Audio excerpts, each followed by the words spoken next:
Bismillahirrahmanirrahim. Assalamualaikum warahmatullahi wabarakatuh. Perkenalkan, nama saya Suaibatul Aslamiyah. Saya mahasiswa Universitas Juanda Bogor.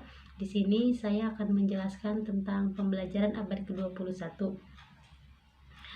Baik, pendidikan merupakan suatu kebutuhan yang sangat diperlukan oleh semua manusia di seluruh dunia.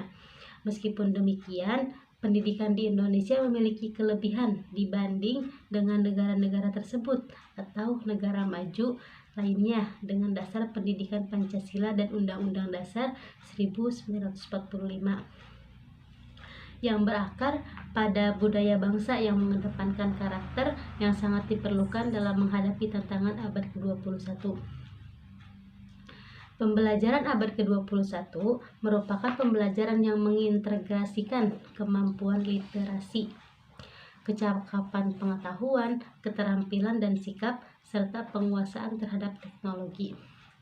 Pembelajaran abad ke-21 merupakan pembelajaran yang mengintegrasikan kemampuan literasi, kecakapan pengetahuan, dan keterampilan dan sikap, serta penguasaan terhadap teknologi.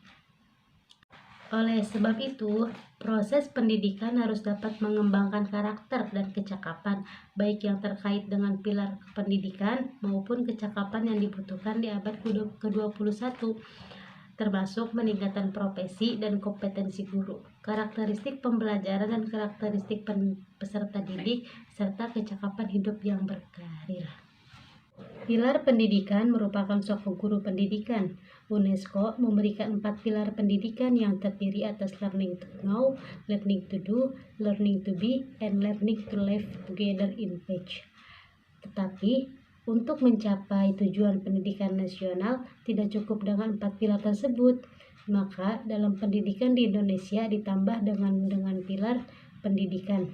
Belajar untuk memperkuat keimanan, ketakwaan, dan akhlak mulia.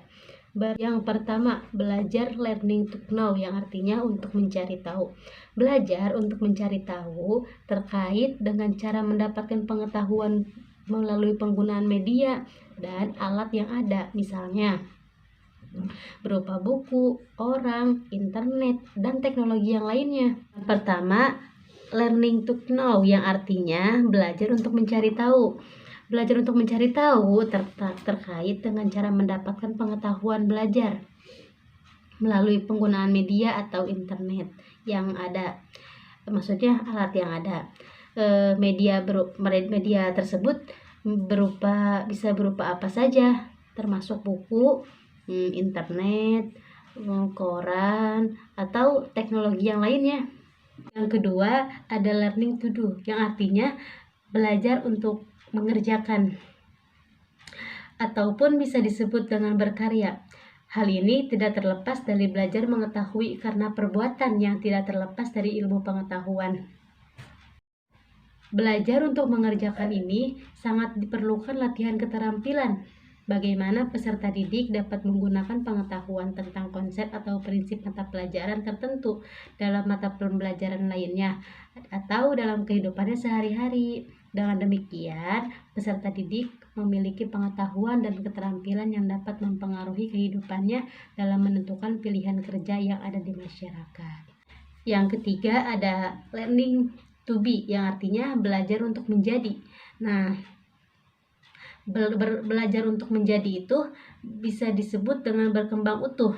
Nah, belajar untuk menjadi atau berkembang secara utuh berkaitan dengan tuntunan kehidupan yang semakin kompleks sehingga dibutuhkan suatu karakter pada diri individu. Belajar menjadi pribadi yang berkembang secara optimal yang memiliki kesesuaian dan keseimbangan pada kepribadiannya, baik itu di moral, intelektual, emosi, spiritual maupun sosial, sehingga dalam pembelajaran ya, guru memiliki kewajiban untuk mengembangkan potensi peserta didik sesuai dengan bakat dan minatnya agar peserta didik tersebut dapat menentukan pilihannya terlepas dari siapa dan apa pekerjaannya. Tetapi yang terpenting adalah dia menjadi sosok yang pribadi yang memiliki keunggulan.